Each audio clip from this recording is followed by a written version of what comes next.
Assalamualaikum warahmatullahi wabarakatuh. Kami dari kelompok 5, ketiga regulasi teknik elektro, kelas L1. Di sini akan mempresentasikan hasil diskusi rangkuman kami, yaitu terkait tentang proteksi dan grounding.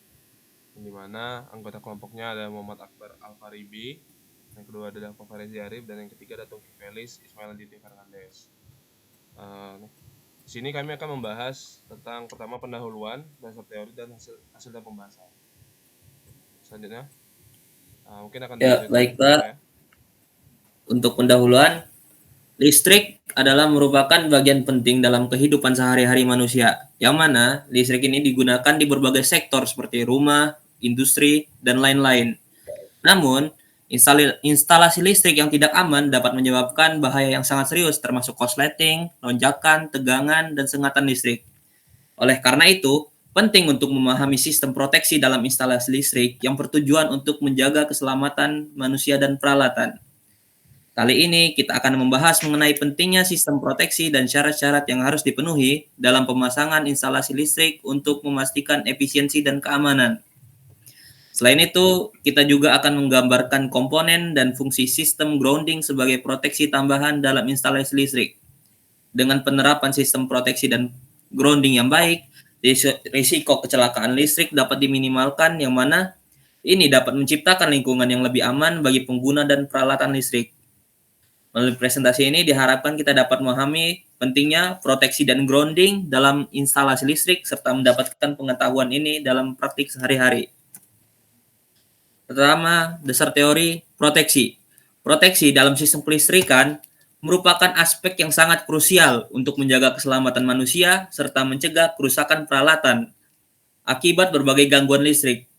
Listrik memiliki peran yang sangat penting dalam kehidupan sehari-hari, baik di rumah, industri, sekolah, maupun kantor. Namun, instalasi listrik yang tidak aman dapat menyebabkan berbagai bahaya, seperti korsleting, lonjakan, tegangan, dan sengatan listrik. Oleh karena itu, sistem proteksi sangat diperlukan untuk memastikan keamanan instalasi listrik dan mencegah kecelakaan yang bisa berakibat fatal. Untuk mengatasi bahaya listrik ini, berbagai sistem proteksi telah dikembangkan. Salah satu bentuk proteksi yang umum digunakan adalah penggunaan perangkat pengaman sekring atau bisa disebut fuse dan miniatur circuit breaker yang biasa dipanggil MCB. Selain itu, untuk meningkatkan keamanan, sistem proteksi juga mencakup penggunaan residual current device atau RCD dan earth leakage circuit breaker. Di lingkungan industri, proteksi listrik menjadi lebih kompleks karena melibatkan tegangan tinggi dan berbagai resiko tambahan.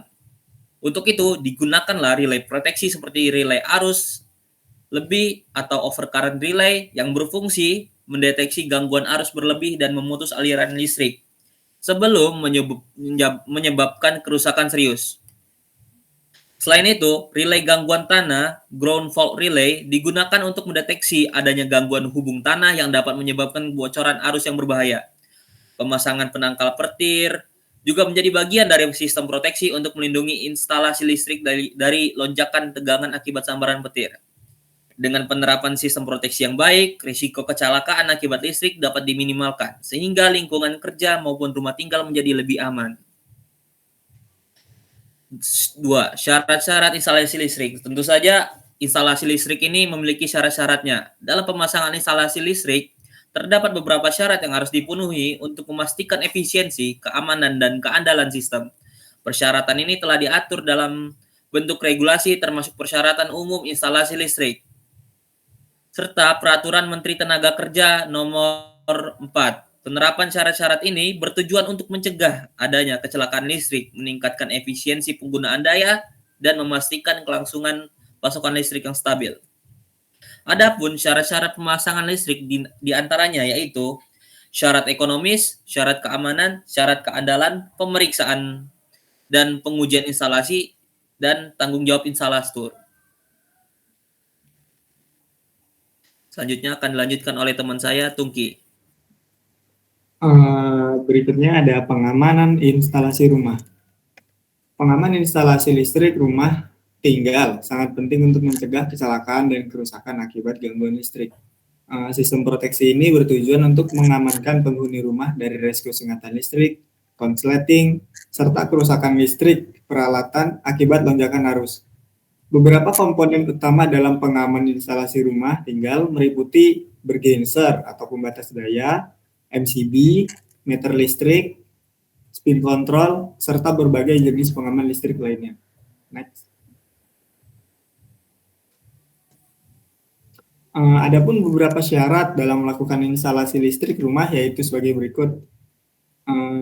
Next.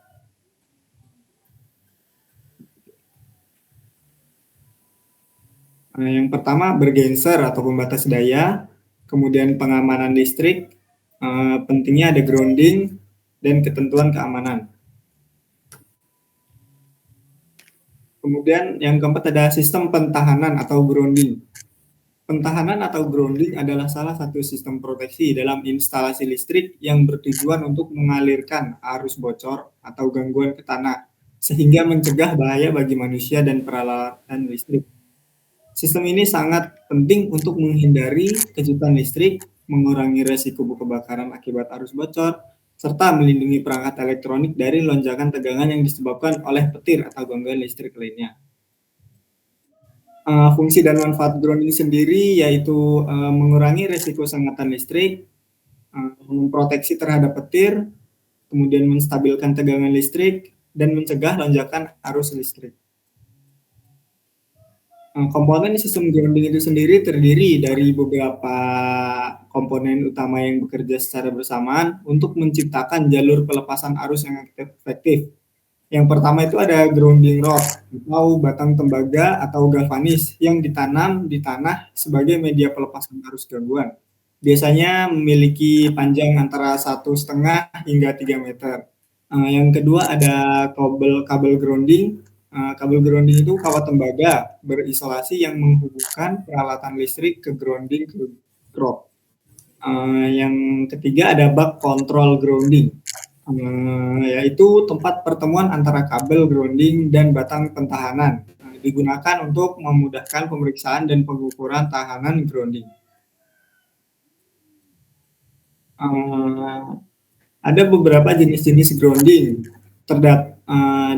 yang digunakan dalam berbagai aplikasi, antara lain pentanahan tunggal atau single grounding rod, menggunakan satu batang elektroda yang digunakan dalam tanah.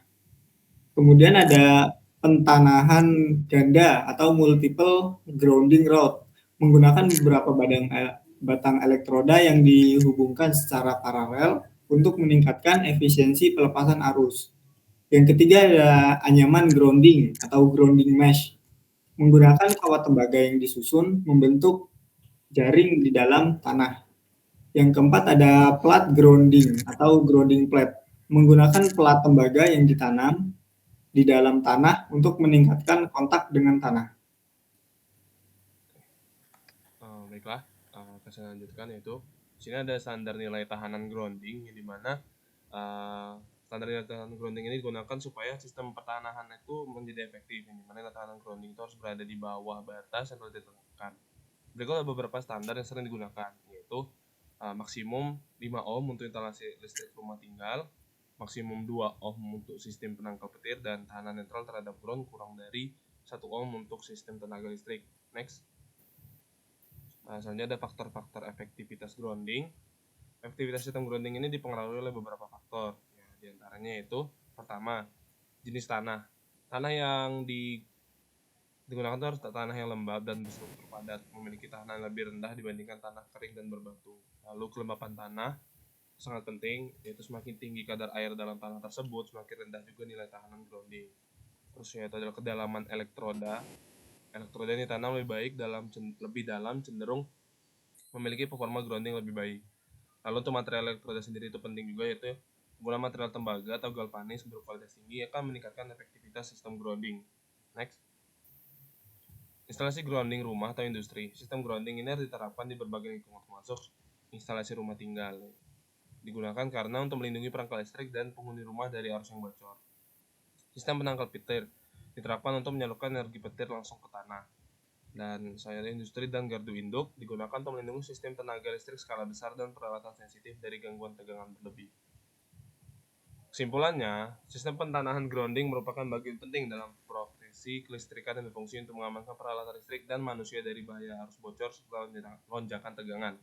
Dengan memilih metode grounding yang tepat serta memastikan nilai tahanan grounding berada dalam standar yang ditetapkan, risiko kecelakaan listrik dapat diminimalkan secara efektif. Next.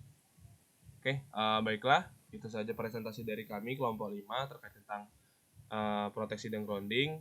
Kurang lebih kami mohon maaf jika ada salah kata kami. Mohon maaf juga. Sekian dari kami. Wassalamualaikum warahmatullahi wabarakatuh.